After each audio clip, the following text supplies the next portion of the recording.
Donc, on va faire du blabla sur un cours à miracle. Moi, je n'ai pas de sujet, je n'ai pas de thème. Je suis content de partager un peu avec qui veut partager avec moi. Ouais, Et je vous donne la parole si vous avez peut-être un sujet à balancer sur la table. ouais. Donc, merci beaucoup.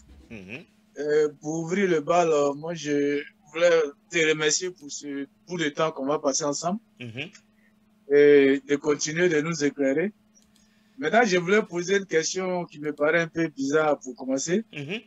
Est-ce qu'on peut dire que Guy est illuminé? Ça, c'est une belle question, mais qui montre que toi, tu n'es pas illuminé. Ouais. Tu veux demander comment on reconnaît que quelqu'un est illuminé. Non, bon, Parce qu'il doit te montrer avec des arguments pour ma question, ma oui, réponse. Je te démontre que tu aurais pu toi-même conclure avec quelques indicateurs. ouais. Par exemple, tu me demandes, est-ce que je sens encore la douleur physique? Un illuminé ne sent pas la douleur physique. Ah bon? Oui, un illuminé ne sent pas la douleur physique. Ça, c'est le test qui ne trompe pas.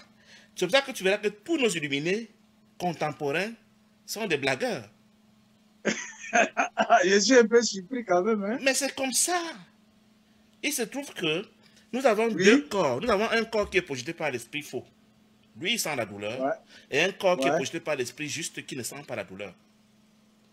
Et qui est invisible. Qui est visible, mais qui ne sent pas la douleur. Jésus ne sentait pas la douleur parce qu'il était illuminé. Ah, ouais, ouais. Tu vois?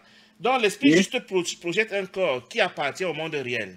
Dans le monde ouais. réel, il n'y a pas de dualité. Donc quand tu es illuminé, tu vois les Mhm. mêmes objets que nous, mais ton esprit les convertit automatiquement à autre chose, que je peux appeler Ouais, l'entièreté. Et ton ouais, corps ouais. même ne ressent plus la douleur. C'est-à-dire, on ne Donc, voit plus les choses de la même façon. tu ne les vois plus de la même façon, tu ne ressens plus les mêmes choses. Parce que la douleur est projetée par moi pour chercher à trouver des excuses auprès de Dieu pour dire, écoute Dieu, je sais que je suis coupable, mais j'ai déjà quand même, je me suis déjà auto-puni moi-même. Ouais. Un illuminé est convaincu, conscient, d'une manière expérimentale qu'il n'est pas coupable. Et du coup, il n'a plus besoin de se faire mal, de s'auto-flageller, de projeter la douleur contre lui-même. Mhm. Donc la question est souvent très mal posée à demander à quelqu'un s'il est illuminé. Demande-lui, est-ce que tu ressens Mhm. encore de la douleur si on te coupe ton doigt? Mais, mais, mais à t'entendre, tu sais qu'il n'y a pas d'illuminaire. Mais c'est dit qu'on est tous des blagueurs sur Internet et sur YouTube. On ne sait pas ce que c'est. C'est-à-dire le paradigme d'un cours à miracle est tellement nouveau que la plupart Ouais, des gens qui en parlent ne savent pas de quoi ils parlent. ouais, ouais, ouais, ouais, C'est un changement terriblement radical que tu ne peux pas imaginer ce que c'est que d'être illuminé au sens d'un cours à miracle. Mhm. Oui. Donc, un indicateur, pour toi, même quand tu voudrais Ouais, savoir si tu es illuminé, c'est savoir est-ce que tu ouais, ressens encore la douleur physique? Oui, Guy ressent encore la douleur physique. Ça veut dire que Guy ouais. projette encore, parce que la douleur physique est projetée par moi, une manière de m'auto-flageller pour m'auto-punir, pour dire à Dieu, je sais que je suis coupable, mais je me suis déjà auto-puni moi-même, donc je compte sur ton indulgence pour ne pas me punir plus sévèrement. Va me montrer donc quelqu'un de notre génération qui va te dire qu'il ne ressent plus la douleur physique et te dirait qu'il est illuminé. Ah, je ne crois pas. Je voulais faire un commentaire à Bakary Lake. Mhm. Quand j'ai commencé à lire les livres de Gary Renard, Mhm. et que j'ai découvert que le seul moyen pour aller au ciel, c'était pratiquer le pardon quantique, Ouais. j'étais tellement pressée d'arriver que je pense qu'au début, quand je lisais ça, je pensais que seulement pratiquer le pardon, ça allait m'aider à m'éveiller ou à m'illuminer. Mais Oui, au oui. fur et à mesure que tu lis, on te dit que oui, comme ça fait des années-lumière que tu es ici, à croire que le monde est réel, ça Oui. va aussi te prendre, entre guillemets, c'est une façon de percevoir, non? Ça va aussi te prendre ces mêmes années-lumière pour effacer toutes ces croyances. Tu vois, nous, on est là, comme le livre le dit, il faut seulement que nous le pensions et le Saint-Esprit agit. Un jour, on va seulement découvrir que, mais on n'est plus conscient de ce monde. Le monde aura disparu, tu vois. Ouais, donc, on ne doit pas se préoccuper que quand est-ce qu'on va être illuminé, comment ça va se passer, non. Et quand on est illuminé même, je pense que ce n'est pas la préoccupation de montrer aux gens qu'on est illuminé. Tu as vu comment Jésus vivait. Jésus n'était pas préoccupé de montrer aux gens qu'il était illuminé. Il était venu enseigner et voilà. Marie, il faut comprendre une chose, c'est que premièrement, quand tu vas à Disneyland avec ton enfant de 5 ans et qu'il a peur des monstres qu'on voit là-bas, toi, tu n'as pas peur. Oui. N'est-ce pas? C'est ça l'illuminé. L'illuminé, lui, c'est la réalité de ce qu'il est en train de percevoir. Premièrement. Voilà. Et deuxièmement, il est tellement... Parce qu'il faut savoir que quand on est illuminé, nous tous que vous voyez, nous avons un être au ciel, dans le pur esprit, qui n'a jamais quitté le ciel. Nous avons un être dans l'esprit juste, et nous avons un être dans l'esprit faux. L'être illuminé ne voit que toi dans l'esprit juste. Il ne te voit que dans le monde réel. Il ne te voit pas dans le monde... Bien que dans son esprit, il ne peut même pas imaginer que tu ne sois pas illuminé. C'est ça qu'il ne te fera jamais la démonstration de « je suis plus illuminé que toi ». C'est ça. C'est ça. Vois? Il voit ton occurrence illuminée. Il ne voit plus ton occurrence qui n'est pas illuminée. Celle que toi, tu ne vois pas encore, que tu ne vis pas encore, lui, il la voit déjà, il la vit déjà. Et même en train de te parler de ton corps, tu vois, tu crois qu'il voit ton corps, mais son esprit te convertit en ton occurrence qui est dans le monde réel. C'est ça. Ouais. Vraiment, c'est un travail d'esprit. C'est un travail de longue haleine, mais qui peut aller tranquillement, comme Marie-Louise dit, selon ton engagement, selon que tu te consacres. Le seul défi, c'est que tu dois être parmi les dieux. Or, je ferai tout pour que tu ne penses pas que je suis Dieu. Par ma politique, par mes paroles, par mes publications, par mon péché même, si tu veux, par mon comportement. Tu vois? Il me montre les images, il dit images insanes. Ah! Donc, il y a encore des choses insanes dans mon esprit, ça veut dire que tu vois un peu. Ouais, c'est ça. Donc, tout ce que ton frère fait a tendance à te faire croire qu'il est un corps et qu'il n'est pas Dieu. Et si tu acceptes son mensonge, tu t'es piégé. Ouais, ça doit commencer intellectuellement. Et quand tu vas habituer ton esprit à le penser intellectuellement que tout ce que je vois là n'est pas réel, il est Dieu, un jour ton esprit va être convaincu que tu es sincère et puis il va basculer et tu verras vraiment l'occurrence divine de l'autre. Et c'est sans faire semblant, sera naturel et normal. Ouais. Je ne sais pas si la dame est illuminée, mais j'entendais une dame, rare, sur Internet, je ne vais pas la citer aujourd'hui, qui dit souvent, on y est tous. On y est tous. C'est-à-dire que j'ai l'impression, j'espère qu'elle est sincère, qu'elle voit seulement l'occurrence illuminée des autres. Ouais. Nous y sommes tous. Quand les gens viennent là, elle fait des grandes rencontres où elle rassemble des milliers de personnes qui disent comment on doit faire. Elle dit, mais vous y êtes déjà? Peut-être ne ment pas. Elle vous voit déjà tous. Elle dit, mais vous me demandez quoi? Et cette conférence dure 2 heures de temps pour dire on y est tous. C'est la seule phrase que Paolo a répétée. Les gens sont assis là, hébétés, ébahis, impressionnés. Parfois, ils ne payent pas le transport et les hôtels pour aller écouter on y est tous.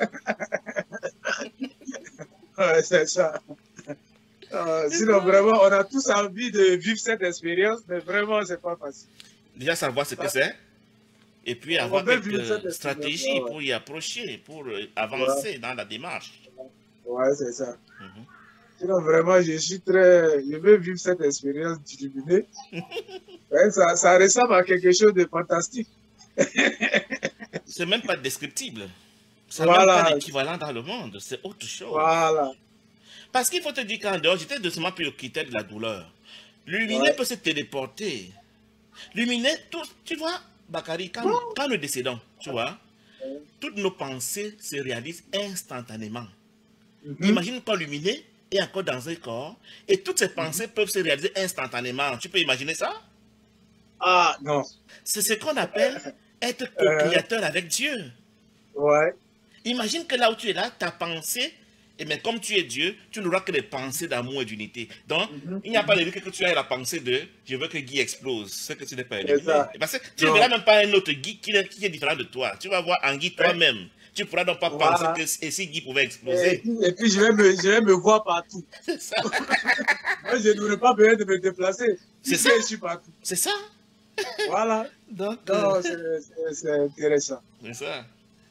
Donc, quand tu me diras que je suis illuminé, je souris et comprends que tu ne sais pas encore de quoi tu parles.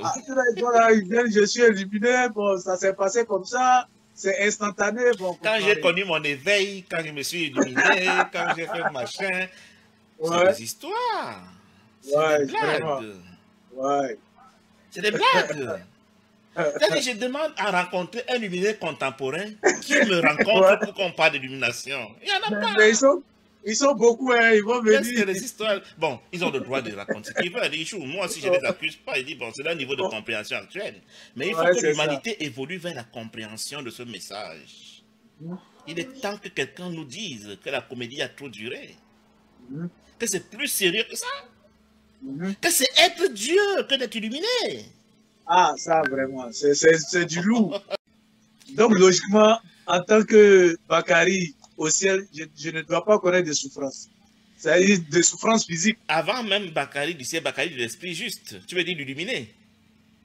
Il n'y a pas de douleur. Ouais. Quand tu es Bakary de l'esprit juste, quand tu es illuminé. À ce niveau, il n'y a même plus de douleur. Puisque la douleur est voulue par toi. Ouais. La douleur est voulue parce que la douleur est... Tu ne peux te faire mal que quand tu sais que tu es séparé, différent de Guy. Ouais. Mais quand tu es illuminé, que tu sais que tu es Guy et que tu es Dieu, si tu as mal, c'est que Dieu a mal. Ouais. Oh, Dieu n'a pas mal. Et comment donc tu auras mal? C'est tellement clair, c'est tellement évident que quand tu es conscient de l'unité parfaite et que tu sais que tout ce que tu ressens est ressenti par tous, tu ne peux pas t'imaginer en train d'imposer le mal à tous, y compris Dieu. Ouais, ça c'est clair. Ça c'est clair. Mais pour ta conscience et de l'esprit faux, Guy raconte des histoires. Comment on peut ne pas avoir mal? Et la Bible nous a aidés à ne pas croire à ce message en disant que Jésus avait mal sur la croix. Ouais. Les gens disent, non, même le grand Jésus a eu mal. De quoi on parle, hein? La dernière tentation de Christ, comment on te montre comment il souffre, comment il est triste, comment machin. Il dit, non, non, il raconte des histoires. Le grand Jésus, même Dieu, avait mal. Donc, c'est normal qu'on ait dit. Mais la logique, s'il est le même que son père, et qu'il a mal, c'est que son père a mal. Ouais, ça c'est vrai. Ça c'est clair. Et nous aussi, on dit on est fils de Jésus. Logiquement, on ne doit pas avoir mal. C'est qu'on est encore dans l'esprit faux. C'est ça? Ouais, c'est clair. Il y a tellement d'indicateurs, on n'a pas besoin trop de se poser des questions. Ni de poser des questions à qui que ce soit, mais tu sais, tu es conscient. Voilà, il y a des indicateurs. Hein, il y a des indicateurs factuels. C'est tellement clair. Hein, si je peux tomber malade, ça veut dire que là, je ne suis pas encore arrivé. Je suis en train si je ressens de la douleur, je vois que Guy est différent de moi. Je préfère mes enfants par rapport aux enfants des autres. C'est autant d'indicateurs qui prouvent que je suis encore dans le faux. La mort est prête, j'ai peur de la mort. Et voilà. Je pense que quelqu'un m'a attaqué. Oh, vraiment. Ou bien je pense que Guy est contre moi. Je pense que les Français ont trop escroqué les Africains. Voilà. Tant que je suis dans ces pensées, je suis dans le faux. Voilà. Ça va même trop loin. Quand la Côte d'Ivoire joue contre le Bénin, je suis pour la Côte d'Ivoire contre le Bénin. Voilà. Voilà. Tout ça, ce sont des indicateurs. Et c'est inconscient. Vraiment, c'est... Les pièges sont infinis. Ouais. Les pièges sont infinis. Ouais. Moi, j'aime regarder le MMA, le combat violent des Américains. Là. Si. Et je me suis pris à préférer quand mon compatriote gagne. Mais je me souviens que là, Guy, tu es en train de plaider dans le groupe. Non, ça, c'est le Guy de l'esprit faux. Mais je sais que je suis... Je dis, bon, je sais, mais il y a quoi? C'est pas parce que tu sais que le film n'est pas rien, tu peux au cinéma, non? Ouais, c'est ça. Et ça, c'est déjà un pas. Ce n'est pas que c'est ça le terminus. C'est déjà un pas que de pécher consciemment. Oui, c'est-à-dire qu'on est sur la voie. C'est ça. Tu es quand même conscient que ce que tu es en train de faire, tu n'en veux pas, mais quelque chose fait que tu es encore attaché à ces choses. C'est ça. Donc, il faut défaire l'ego. C'est ça. Tu peux avoir des préférences par rapport à... Tu peux avoir des préférences parce que tu ne manges pas n'importe quoi, tu choisis ce que tu manges. Mais l'idée, c'est avoir des préférences avec la conscience de... Ça n'a aucun impact sur mon salut. Ouais, c'est ça. Ça, c'est vrai. Il y a une phrase dans le cours que je ne comprenais pas pendant longtemps, il y a 2-3 jours. J'ai eu la grâce de la comprendre, je crois. Quand le cours dit, si ton frère te demande de faire quelque chose et que tu refuses, c'est que, bref, ça donne l'impression qu'il faut faire tout ce que le frère te demande de faire. Mais ce n'est pas vrai. Il est en train de dire que rien de ce que tu fais n'est important pour le salut. Ne fais pas croire à ton frère que le salut est lié à ce que tu fais. Tu vois? Parce qu'au premier niveau, Quand j'ai écouté les débats, moi, pendant longtemps, je disais, mais comment il peut regarder de faire tout ce que l'on demande? Donc, s'il veut me violer, il doit laisser. S'il veut me taper, il doit laisser. Non, non, non, c'est pas de ça qu'il s'agit. Je dois bien séparer le faire du salut. Parce que les idées ne font pas. Ouais. Je ne dois pas faire croire à mon frère que ce qu'il fait a quelque chose à voir avec le monde des idées. Le salut est pour l'esprit, donc pour l'idée. Et ce n'est pas la paix qu'on l'atteint, et non pas par le faire. Ouais, ça c'est vrai. Tu vois? Donc, un piège que nous faisons aussi souvent, que le cours appelle la confusion de niveau, c'est de croire que ce que je fais a le moindre effet sur mon occurrence au ciel. Qu'est-ce que mon occurrence au ciel a à voir avec ce que je fais dans nos rêves? Rien. Il n'y a pas de rapport. L'occurrence du ciel ne connaît même pas l'occurrence du rêve. Quand je dors la nuit et que je rêve, mon corps qui dort, je vois seulement l'autre qui rêve, mais j'oublie le corps. Vrai ou faux? Bien sûr, bien sûr. C'est deux univers différents. Oui. Le corps qui rêve peut devenir prince, roi, là où il est en train de rêver ses histoires. Mais quand il revient le matin, il retrouve le même voyou qui est couché. Ouais, c'est ça. C'est ça. Donc, l'autre côté, c'est la comédie. On n'a pas conscience. Ouais. Mais la religion t'a dit non, tu as péché dans le rêve, tu vas donc payer, Dieu va te punir. Non, mais le pire, même on dit, Dieu fera un petit feu où il va mettre ceux qui ne sont pas bons dans le feu. Un petit feu, un ceux feu qui sont bons à éternel. droite. Bon. Un feu éternel dans lequel il va brûler. Mais c'est le Dieu du rêve. Parce qu'il y a un Dieu dans le rêve. Hein. C'est de lui que la religion parle. Ouais. Oui. Il va effectivement. Il brûle effectivement dans le rêve. Le Dieu du rêve brûle effectivement. Il y a un enfer dans le rêve. Mais c'est un enfer rêvé. C'est comme ce monde. C'est un univers comme tous les autres. Dans lequel habitent des habitants qui sont en train de brûler. C'est ça. Mais ça reste le rêve. Ouais. Ça demeure le rêve. Oui. Donc il y a bien un enfer. Mais un enfer rêvé. Rêvé. Oui. Il y a même un paradis rêvé. Oui. Les gens disent que je suis allé, j'ai vu la lumière, j'ai vu les histoires. Tant que tu peux encore percevoir, tu es en train de rêver. Ouais, ça c'est vrai. Tant que tu peux encore percevoir, tu es en train de rêver. Peu importe que tu aies vu le feu ou la lumière, tu es en train de rêver. Ça c'est vrai. Qu'est-ce qui perçoit? C'est la conscience. Et la conscience fait quoi? Elle fait la dualité. C'est ça. Donc, tous les témoignages de mort imminente où on te dit j'ai vu la lumière, j'ai vu un ange de lumière, j'ai vu machin, j'ai vu truc, j'ai vu le feu, j'ai vu.